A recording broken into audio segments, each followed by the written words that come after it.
Hello and welcome to this edition of Ringside Digest. I'm your host Kirk Day, along with my co-host Nick Miller.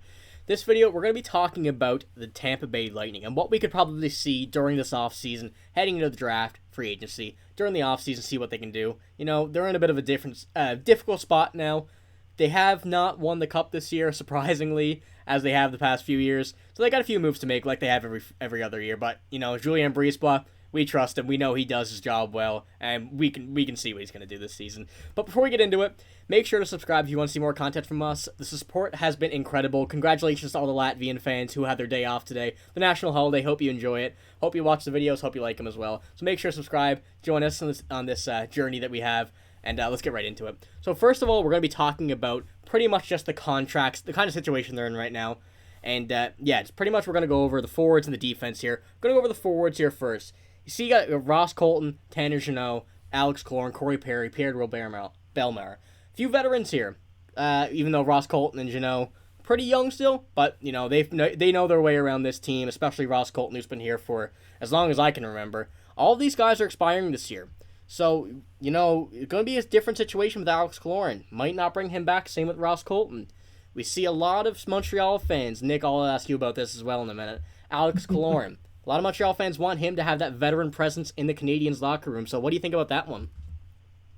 Yeah, I gotta say, I've been saying that for a while. I want to sign Killorn to like a kind of a short-term contract, like a leadership kind of role, like you were saying. Like, I think that'd be nice because he's a guy that's won the Stanley Cup before. He can still be productive at this level in the NHL. You play him on a line, like on one of the top lines of the team. Even just have him in the locker room. He's a guy that knows what he's doing. He's a smart player. Works harder than almost everybody out there almost every night. So I would definitely really like to see that from Montreal. But as for Tampa, I don't know if it's really ideal to sign him back because he's going to want over $4 million.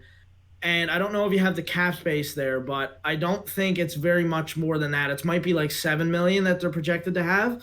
So $3 million to sign all those other guys doesn't really seem like a lot. Yeah, I believe it's 7.3 around with the LTIR going into next season that you will have to work with. That's with all the expiring contracts they have as well. But you also seen that Ross Colton and Tanner Jeannot. Realistically, I don't think you can sign both of them. I think that you'd probably have to pick one or the other, which likely I would think would be Tanner Jeannot after giving up all those picks that you did to get him. You know, Ross Colton's been on the third line here for like a little while. It's been pretty consistent of where he's played. You can see here, I'm not sure if these are the actual lines from their most recent game. They had Mikey Eyssimont, Nick Paul, and Ross Colton. He's been there like for a good while. So I think that Tanner Jeannot would probably be the priority in this one after giving up everything you did to get him.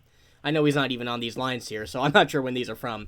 But you also have a guy like Corey Perry, too. Never know if he's going to retire, bounce around to a different team like he's done the past few years.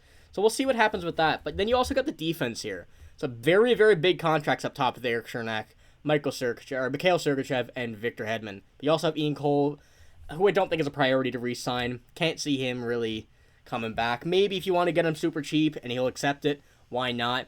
He's a pretty good defenseman. Just as well to bring him back if you're doing that. But there are going to be a lot of things to think about for this Tampa team heading into the offseason because, you know, they rotate, like we said at the beginning of the video, they rotate their bottom six pretty much every year because they have their core locked up. We know that. They've had them locked up for a long time, close on 8 years. So it's going to be pretty consistent for the most part on the top six. The bottom six is going to be the thing they're going to question. So those contracts, we're going to see what happens. We have no idea. We know as much as most of you. We don't have any insider information at all. So our best guess is pretty much the best guess is yours as well. So we're going to go over to now, which is pretty similar to what we just did, signings and extensions. This is another big part of it here because like we said, those guys that are expiring, some of them might not come back. So there's probably a few guys you might want to bring in, few guys you might want to extend. And I'm pretty sure that a big part of this offseason for the Tampa Bay Lightning will be trying to extend Steven Stamkos and Brandon Hagel.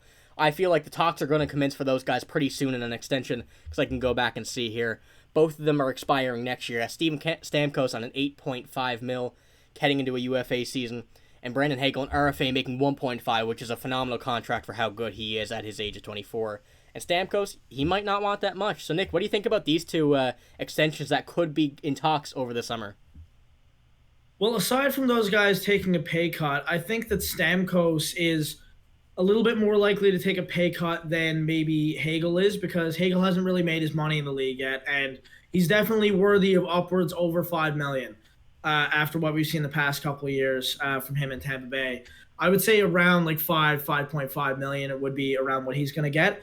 And I think that Stamkos is a little bit more likely to take a pay cut, not too much, but maybe like a 7.5 million deal, depending on if he wants to win again. Like maybe if he wants to win some more Stanley Cups, which obviously he probably does, and sees that as the best opportunity in Tampa Bay, he might not want to leave and just stay there with a pay cut. But I think with those guys making around 6.5 and 5.5, let's say 7.5 for argument's sake with Stamkos, he's definitely worth like probably 7.5, 8 million. But with Stamkos and Hagel getting those contracts, I think that factors into whether or not they re-sign Alex Killorn and some of those other guys. Yeah, for sure. Because, I got a feeling that Hagel likes winning, so I think he'd be also willing to not take as much as I think he's worth. Same thing with Stamkos. Stamkos is arguably worth the same amount or even more. Even at his age right now, he's still an absolutely fantastic hockey player. He's had some few injuries in his career, so I guess he does have that injury prone, but he seemed to overcome that this season as well, so that's a good sign for him. But he could easily be worth 8.5 million. But I do agree that I think that his career is coming down to the wire. Not so much. He's getting older, I should say. Better way to put it. He kind of wants to win a few more if they can. Continue that Tampa Bay Lightning dynasty that they've had over the past, 5-6 years. I got a feeling that he could take that pay cut. But another one that you have to recognize as well is a backup goalie. Brian Elliott is expiring this year. I think he's probably going to retire. He may come back as a backup. Vasilevsky's been good. He's the starting goalie. He's arguably the best goalie in the league. So a backup goalie, you don't have to spend too much on them. A $950K player, $1 million goalie if you want him. They're not going to be playing too many games with Vasilevsky there in the net. So that's just another thing to recognize too. All you have to do is get to the playoffs, because you get to the playoffs with that goalie, because he's not going to play a single game in the playoffs. So it's not really. It's just a regular season pleasantry, I guess. Yeah, Brian Elliott's done his job the past 2 seasons. He's done however many seasons he's been there. He's done well. I can see him retiring though. It's his time to go. He's got to retire now. I remember he was good back in 2010, 2009. That was my first hearing of Brian Elliott and all that stuff. That's 13, 14 years ago now. So he's probably coming down to the end there now. Yeah, I can say at most one more season, but. Yeah. You see the success he's had with the Tampa Bay Lightning over the past few years, 2 cups, so I don't think he can much complain going out on the top if that is the case. Had a great career, so we'll see what happens with him as well in the goalie situation for them. But we're going to go on to our final little off-season moves here, which is just the possible moves, just to top it all off for the Tampa Bay Lightning. Some stuff that we could try to predict might not happen, likely won't happen, because, like I said, we have no insider information at all. Just kind of theorizing what we could think could happen, might not. Some pretty wild takes as well that we've seen. I'm going to go over the first one here. I see some people that wanting to move Mikhail Sergachev, which I don't think is a very good idea, because we know Tampa's in a bit of a cap crunch, but I still don't think that's a good idea. You just signed him. He's an incredible defenseman. Too early. It's really too early to move him. I know that it's a very tough situation. Noah's a Minnesota Wild fan.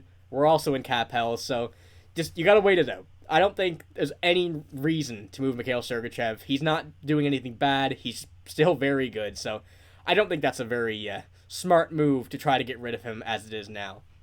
And another thing is, sorry, Nick, just one more thing before I go over to you. The draft picks. I'll pull up a screenshot here. This is a real screenshot. This is not edited in any way. These are the Tampa Bay Lightning's draft picks over the next 3 years. You see, they have no picks in the first 5 rounds this year.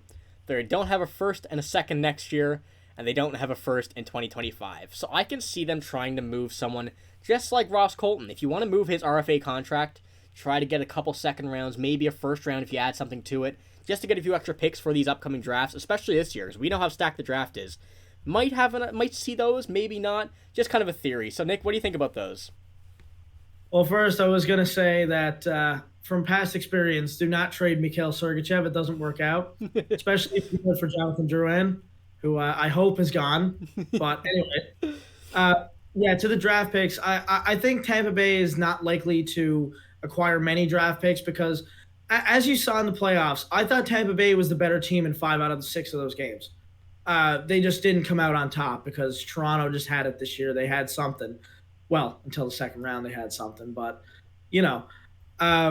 I don't see them moving very much. I don't think they need to move much around, like aside from like reassorting the bottom six, because that's what they do. And every time the cap gets a little bit too high, they resort the bottom six, sign some player for like probably $1 million contract, and like have them come out and score like 30, 40 points, which is amazing for $1 million contract. So I think they'll stay relatively the same. I don't see many moves occurring here.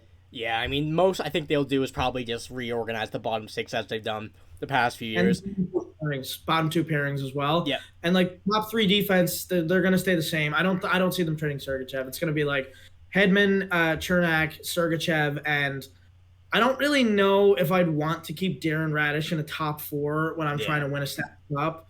I can probably see them acquiring maybe like maybe getting rid of Killorn or something like that, and acquiring like another $2 or $3 million defenseman over there, like that's better than Darren Radish. But I can't see much more happening. They've got a good team, and they definitely, if they had to get past Toronto this year, they might have given Florida a run. yeah, for sure. I trust Julian Breesball, whatever he does. He's Yeah. been probably one of the best GMs in the past, I would say, decade, or however long he's been there. He's been very, very good.